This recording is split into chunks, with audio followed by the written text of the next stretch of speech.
Marques, Essa encerrar. palavra. Vereador, com a palavra, vereador Ed Aloy Frisso. Meu presidente, senhoras e senhores vereadores, eu não tenho nada contra a criação de 500 frentes nessa casa aqui. Pode-se criar, cada um criar a frente disso, a frente daquilo, sem problema nenhum.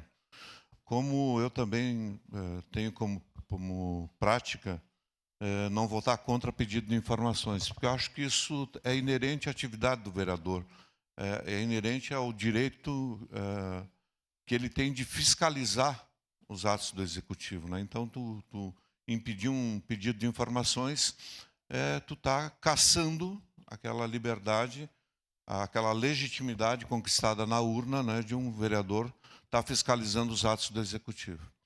Essa questão da criação das frentes, lá nós já fizemos essa discussão lá atrás, quando se iniciou essa questão das frentes, porque se entendia que nós já temos foi criado mais 2 ou 3 comissões aí na legislatura passada, nós já temos um monte de comissões na casa que os vereadores sequer participam. Uma parte, vereador. Tá? E era muito melhor, na época eu defendi essa tese, tu criar subcomissões, porque nessas comissões já abarca todo esse tipo de problema. Mas cada vereador foca a sua ação num determinado local, numa determinada ação, num determinado tema, e eu acho que não tem que ser nós que temos que impedir que os vereadores tenham as suas prioridades. Então, nesse sentido, vereador Daiane, nenhum problema com relação à sua proposta de criação dessa frente, mas eu diria que talvez mais importante que essa frente seria uma frente para resolver os problemas de habitação das pessoas que moram no valão. De retirada daquelas pessoas da área de risco. Isso aí é o óbvio lulante. Tá? A questão da segurança de uma represa é eminentemente uma questão técnica. Porque, de repente, vou começar a discutir com a senhora aqui uma opinião sem embasamento técnico, que a represa da Maestra, para mim, é mais preocupante do que a do Dalbó. Porque na represa da Maestra, a rua é por cima da represa. E passa caminhão, e passa ônibus, e passa trem, passa boiada, né? Então, inclusive, o atual secretário de Planejamento, já há alguns anos atrás, nós discutimos esse assunto, de que talvez fosse importante até proibir a passagem. Mas como é que vai proibir a passagem se ali é uma passagem importantíssima? Então, tu tem que ter alternativas. Tá? Se discutir uma alternativa de fazer um arruamento pela parte de baixo. Então, questões assim, elas são eminentemente técnicas, do ponto de vista da questão da segurança, e a legislação federal é muito rigorosa, vereador Daiane. E o SAMAI tem uma equipe especializada só tratando disso. O que aconteceu naquela noite de 1º de maio foi um despreparo total do ponto de vista de comunicação, né?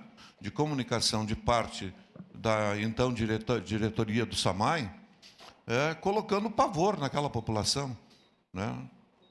Colocando pavor naquela população, né? Então, eu tinha os relatos, eu estive lá presente. A minha maior preocupação nem era com a represa, era uma empresa que fica próximo ali do piscinão, que estava desbarrancando toda. Ainda está lá desbarrancando. Tá? E tem os relatos, então, eu liguei para o vereador Renato, acompanhei os vários posts que o Josemar fez, os que a senhora fez também. Obviamente que os que tanto a senhora quanto o vereador Renato fizeram foi com base de informações prestadas provavelmente pelo SAMAI. Tá? Mas eu sou do tempo que aquela barragem ela sempre extravasava. E sou do tempo que não tinha casa nenhuma do lado do valão. Né? Então o valão ali, a legislação federal determina que 30 metros para lá, 30 metros para cá, tu não pode ter nada. Principalmente se tu tem uma barragem a montante. Né? E, portanto, tudo que vai para baixo, que chama jusante, né? Tem que ter essa preocupação, sem dúvida nenhuma. Lá em 2012 também extravasou a represa do Dalbó, sem problema nenhum. Tá? Mas aquela represa foi construída pelos velhos pau-ferro, né? A turma que sabia fazer barragem mesmo, tudo à mão, pedra. Tá? A barragem hoje provavelmente tem riscos maiores nessas barragens construídas rapidamente, concretagem a rolo e tal, não sei o quê. Se tu não tem uma boa fiscalização, pode acontecer o que aconteceu pelo norte do país, no nordeste do país, a vereadora já citou isso, nordeste principalmente, né? Então, voto favorável, mas eu acho que a primeira coisa, vereador Daine, que essa comissão poderia fazer é chamar aqui os técnicos do SAMAI que façam uma exposição para a Câmara, para frente, dos vereadores que têm interesse, sobre a situação atual das represas, né? Eu acho que isso é importante, já que aqui repercute bastante, né? Então, acho que essa seria uma primeira medida que eu já sugiro. Obrigado, vereador.